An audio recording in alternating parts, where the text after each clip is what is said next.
we are starting this chapter, reproductive health। ये chapter हमें 8 से 12 नंबर देता है। इसके 3 इम्पॉर्टेंट टॉपिक हैं, contraceptive method, STD and infertility. अगर हम ये 3 टॉपिक को बहुत अच्छे से कवर कर लें तो नीट में हमारे 8 से 12 नंबर हमारे हाथ में आ जाते हैं। तो हम इन 3 टॉपिक्स में, इस चैप्टर में जो इम्पोर्टेंट टॉपिक्स या लाइंस हैं हम उन्हीं को कवर करेंगे, उसके सिवाय हम कुछ भी नहीं लिखेंगे। नंबर 1, हम यहाँ पर मैंने 3 से 4 कलर्स का यूज़ किया है। जितनी भी टॉपिक रेड कलर में लिखे हैं वो सारे बहुत इंपॉर्टेंट हैं, वो लाइंस भी बहुत इंपॉर्टेंट हैं। जो स्काई ब्लू में लिखे हैं उन्हें सिर्फ हमें जानना है, और जो येलो से मैंने मार्क की हैं उन्हें भी मतलब हमको थोड़ा अच्छे से जानना है, और पर्पल लाइन को भी अच्छे से जानना है। बट स्काई ब्लू वाली लाइन सिर्फ हमें पता होनी चाहिए, इनसे कोई क्वेश्चन नहीं बनता। जैसे इस चैप्टर में हम जब शुरुआत करते हैं रिप्रोडक्टिव हेल्थ की, तो यहाँ पर हमको रिप्रोडक्टिव हेल्थ टर्म जो होता है उसके बारे में बताया जाता है। तो लिखा है the term simply refers to the healthy reproductive organs and with normal functioning. शुरुआत में हमको सिर्फ इतना ही कहा जाता था कि रिप्रोडक्टिव जो हेल्थ होती है वो सिर्फ डिपेंड करती है रिप्रोडक्टिव ऑर्गन्स पर और उनकी नॉर्मल फंक्शनिंग पर।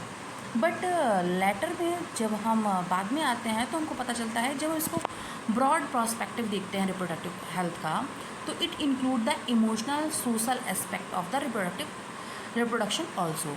मतलब तब जब बाद में आते हैं तो फिर ये इमोशनल और सोशल एस्पेक्ट को भी कवर कर लेता है। अब अकॉर्डिंग टू WHO के अकॉर्डिंग जो रिप्रोडक्टिव हेल्थ है उसका आप यहाँ पर डिफिनेशन देख लेते हैं। Reproductive health means a total wellbeing in all aspect of reproduction, that is physical, emotional, behavioral और social। मतलब जितने भी एस्पेक्ट पाए जाते हैं, चाहे वो फिज़िकल हो या इमोशनल हो, बिहेवियर हो या सोशल हो, वो सारे एस्पेक्ट में जब हम वेल बीइंग होते हैं तभी उस पर्सन को हेल्दी या रिप्रोडक्टिव हेल्थ बोलते हैं, मतलब हेल्दी बोलते हैं। अब उसके बाद में यहाँ पर देखिए, हम क्वेश्चन बन सकता है हमारे ऊपर क्या कि रिप्रोडक्टिव हेल्थ हमें क्यों ज़रूरी है। तो यहाँ पर मैंने येलो से मार्क कर दिया कि रिप्रोडक्टिव हेल्थ, जब भी रिप्रोडक्टिव हेल्थ हमारी जो होती है वो फिर हमारी जो वेल्थ होती है उसको भी इंक्रीज़ करती है। इसलिए मैंने इस येलो लाइन से मैंने इनको मार्क कर दिया है। बट ये इतना इम्पॉर्टेंट नहीं है, इसको आप देख सकते हैं।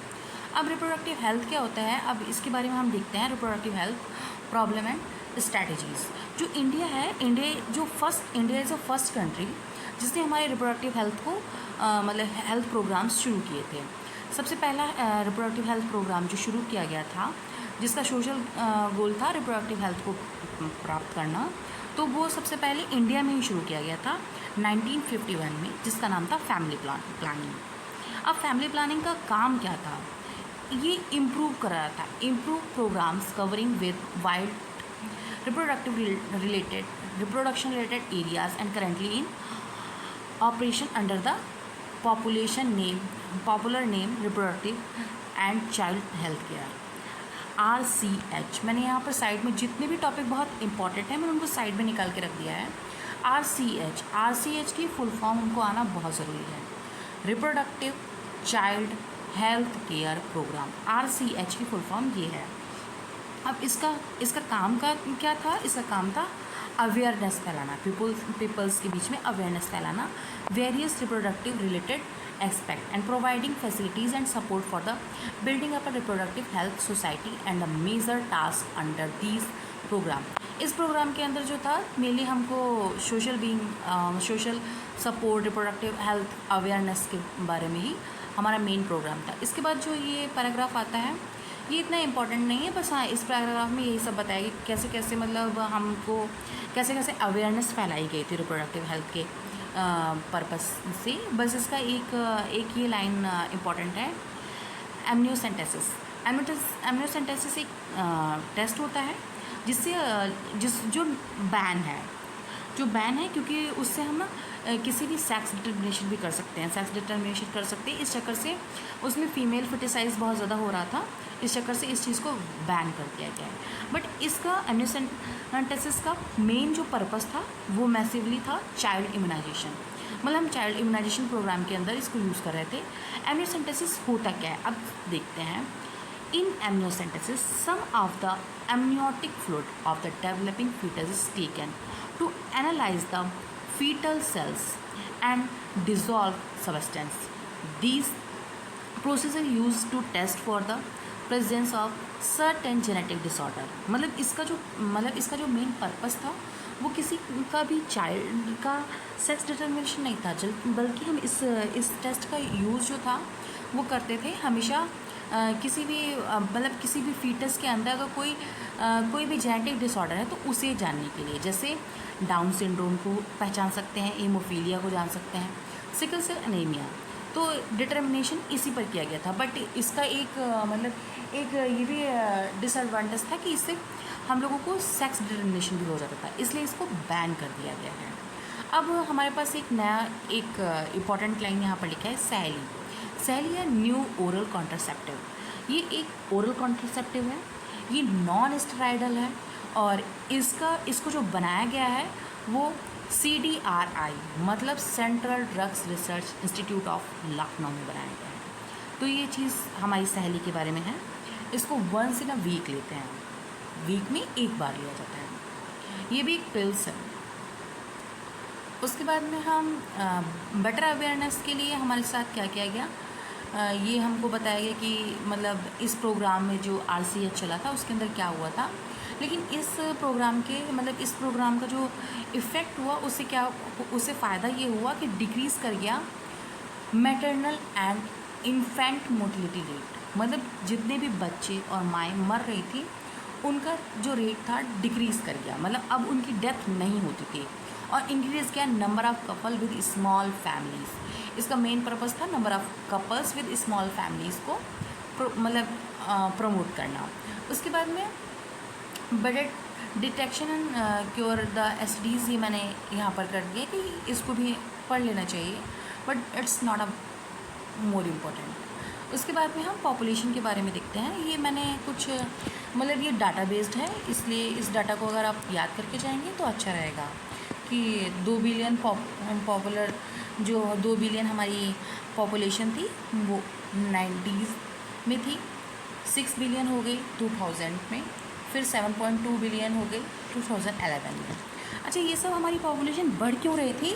अब इसका रीज़न यहाँ पर ये दिया गया, जैसे जब भी आपसे पूछा जाएगा कि पॉपुलेशन एकदम से इतनी ज़्यादा इंक्रीज़ क्यों करने लगी, तो रैपिड डिक्लाइन डेथ रेट क्यों, इसका कारण क्या था कि हमारी जो डेथ रेट था वो बहुत ही जल्दी डिक्लाइन कर गया था।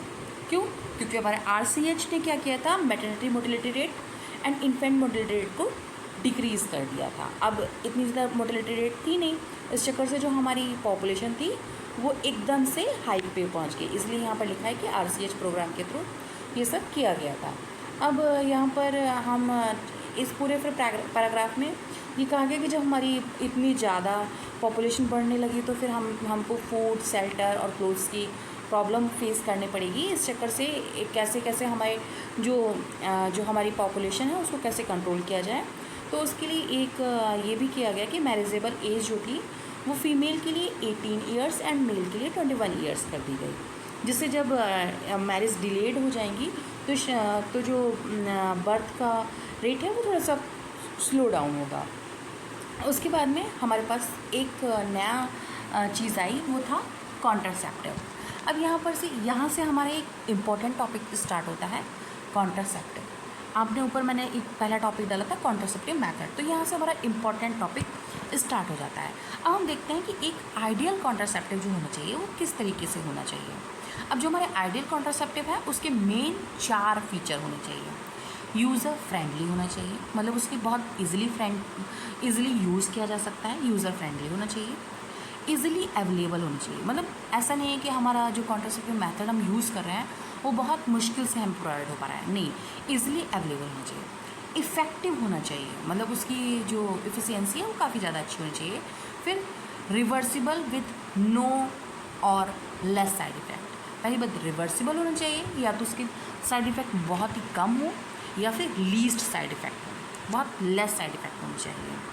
उसके साथ साथ ये 4 टॉपिक्स और दिए गए हैं कि no way to interfere with the sexual drives and desires the sexual act of the users, मतलब किसी भी यूज़र के सेक्सुअल एक्ट्स के बीच में या सेक्सुअल डिज़ायर्स के बीच में वो प्रॉब्लम क्रिएट नहीं करना चाहिए। ऐसा हमारा जो आइडियल कॉन्ट्रासेप्टिव है उसको ये चीज़ें फॉलो करनी चाहिए।